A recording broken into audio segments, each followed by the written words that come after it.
دوستو، کاوان ہاتھی کے دیس کمبوڈیا کے تاریخی غاروں سے ہمیں یہ پتا چلتا ہے کہ 3 سے 5,000 قبل مسیح میں انسان کی یہ مجبوری بن گئی تھی کہ وہ شکار کے علاوہ بھی کسی دوسرے طریقے سے اپنی غذا حاصل کرے، کیونکہ شکار تیزی سے کم ہونے لگا تھا۔ اگرچہ انڈیا اور دوسرے ممالک میں ہمیں 6,000 قبل مسیح سے ہی کھیتی باڑی کے آثار ملتے ہیں، مگر کمبوڈیا میں کھیتی باڑی کی بنیاد 2300 قبل مسیح میں ملتی ہے، جب شکاری انسانوں نے غاروں سے نکل کر دریائے میکانگ کے ڈلٹائی علاقوں میں بانس کے گھر بنا کر رہنا شروع کر دیا تھا اور کھیتی باڑی کر کے اپنا گزر بسر شروع کر دیا تھا، تو اس سے پہلے کمبوڈیا کے ہومو سیپین ان غاروں میں اپنے بسیرے ڈالا کرتے تھے جو آج سیاحوں کی توجہ کا مرکز ہیں۔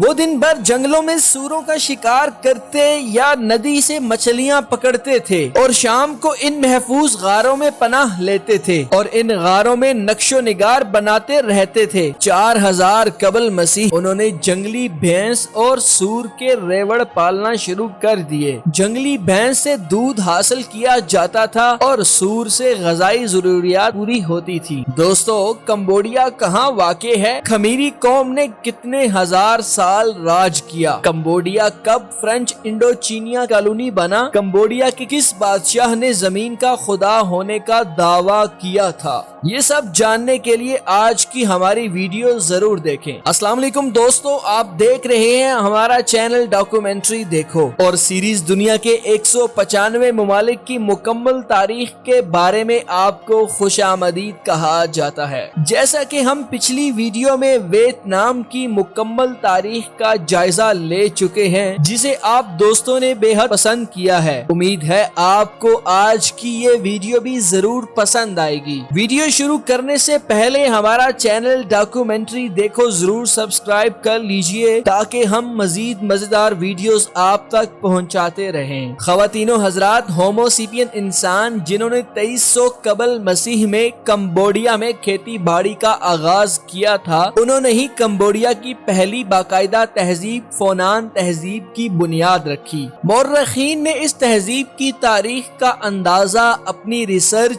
جرنلز میں 150 عیسوی لگایا ہے۔ فونان تہذیب پر چینی تہذیب کی گہری چھاپ تھی۔ دراصل جب کمبوڈیا کے باشندوں کی چین کے مہذب اور تہذیب یافتہ لوگوں کے ساتھ تجارت اور آمد و رفت شروع ہوئی تو کمبوڈیا نے چین سے بہت کچھ سیکھنا اور سمجھنا چاہا اور ان کی سولائزیشن میں ارتقا آتا گیا تھا۔ دوستو، فونان تہذیب مرکزی کمبوڈیا میں فونان سلطنت کے نام سے جانی جاتی تھی۔ یہ سلطنت پہلی صدی عیسوی سے 6 صدی عیسوی تک کمبوڈیا میں رائج رہی۔ فونان تہذیب کا مرکزی خطہ میکانگ اور باسک دریا کے ساحلی علاقے اور اس کے مرکزی شہر کا نام تھا انگکور بورائی۔ ویورز، کیا آپ نے نوٹ کیا ہے کہ پرانی قومیں ہمیشہ دریا کے کنارے کیوں آباد ہوتی تھیں؟ تو اس کی معقول ترین دلیل یہ ہے کہ دریا کے ساحلی علاقوں میں زرخیز کھیتی باڑی کرنا ممکن تھی،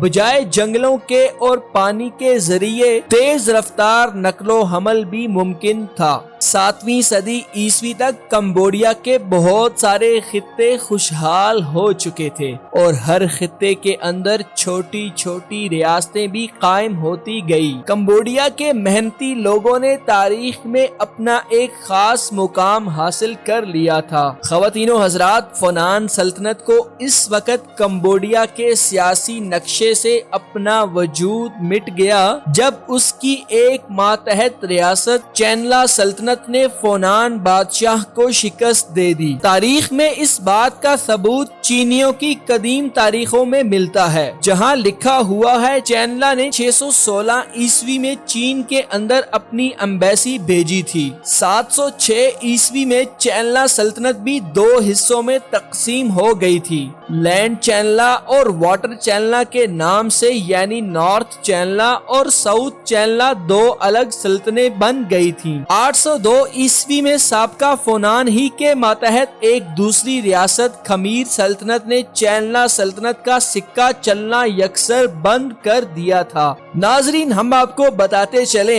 9वीं सदी में कंबोडिया के अंदर चंद ऐसी इनकलाबी तब्दीलियां हुई जिन्होंने कंबोडिया की तारीख का मरकजी धारा तब्दील करके उसे एक मुत्तहिद मुल्क बना दिया था। जी हाँ, यहाँ हम जिक्र करने जा रहे हैं खमीर सल्तनत का, जिन्होंने 9वीं सदी से इक़्तिदार शुरू किया था और आज 21वीं सदी तक कंबोडिया पर हुक्मरानी कर रहे हैं। दोस्तों, सबसे पहले तो हम ये जानेंगे खमीरी लोग कौन थे। खमीरी कौम दरअसल फितरत की पुजारी कौम थी, जो दरख्तों, पत्तों, पहाड़ों को अपना खुदा मानते और सरबसजूद होते थे। उन्होंने 7वीं सदी में मेकांग दरिया के किनारे छोटे से शहर भानुपुरा से अपनी सल्तनत की बुनियाद रखी थी। इनके बादशाह जाया वर्मन दोम ने 802 ईस्वी में कंबोडिया फतह करके खुद को खुदा का मुकर्रर करदा जमीन का बादशाह करार दिया था। खमीर कौम को बड़ी बड़ी इमारतें बनाने का बेहद शौक था, जिसकी एक मिसाल अंगकूर में वाक़े अंगकूर वाट नामी हिंदू मंदिर है, जो आज दुनिया के अजायब में शुमार होता है। शुरू में इनका मजहब फितरत की पूजा करना था, फिर वो हिंदू मत और बुद्ध मत की तरफ रागिब होने लगे थे। दोस्तों, 15वीं सदी में खमीरी सल्तनत कमजोर हो के छोटे छोटे राज्यों में तकसीम होने लगी थी, जिसका फायदा उठाते हुए पड़ोस में वाक़े थाईलैंड के अयोयोथाया राजा ने इस पर कब्जा कर लिया था। लेकिन खमीरी सल्तनत मुकम्मल खत्म न हुई और इसकी हुक्मरानी कंबोडिया के एक महदूद इलाके तक चलती रही। अगरचे ये खमीरी सल्तनत भी मुकम्मल खुद मुख्तार न थी, इसे वियतनामी पनाह में 300 सालों तक रहना पड़ा था। ख़वातीनो हज़रात, हम आपको मजीद बताते चलें कि तारीख को आगे बढ़ाते हैं और फ्रेंच कंबोडिया का जिक्र शुरू करते हैं, लेकिन उससे पहले बदकिस्मत कंबोडिया के पहाड़ी कबाइल का जिक्र जरूर होना चाहिए, जिन पर कंबोडिया, थाईलैंड और वियतनामी सदियों से जुल्म करते रहे थे। ये 30 के करीब इंतहाई गरीब कबीले थे, जिनको अक्सर ये लोग अपना जबरदस्ती गुलाम बना लेते थे और इंटरनेशनल ट्रेड के जरिए उन्हें बेचा करते थे। दोस्तों, अब हम फ्रेंच कंबोडिया की तरफ आते हैं। ये तो हम जानते हैं कंबोडिया के पड़ोस मुल्क में वियतनाम इस 19वीं सदी में Aahista Aahista French India colony बनता जा रहा था। थाईलैंड ने कंबोडिया पर हमला करके इस पर मुकम्मल कब्जा करने की कोशिश शुरू कर दी थी, मगर खमीरी बादशाह ने फ्रांस से मदद की अपील मांगी और इस शर्त पर फ्रांसीसियों ने कंबोडिया को थाई की लश्कर कशी से बचाया कि वो खमीरी सल्तनत फ्रांस की एक बाजगुजार सल्तनत बन जाएगी। यूं कंबोडिया 1867 से 1953 तक वियतनाम की फ्रेंच इंडिया कॉलोनी के साथ फ्रांस के मातहत रहा था। यूं 1941 में जब खमीर बादशाह का इंतकाल हुआ तो फ्रांसीसियों ने एक नया शहजादा नरडोम साइकोत को बादशाह बना दिया, जिन्होंने 1953 में वियतनाम वार के बाद कंबोडिया को फ्रेंच इंडिया से अलग किया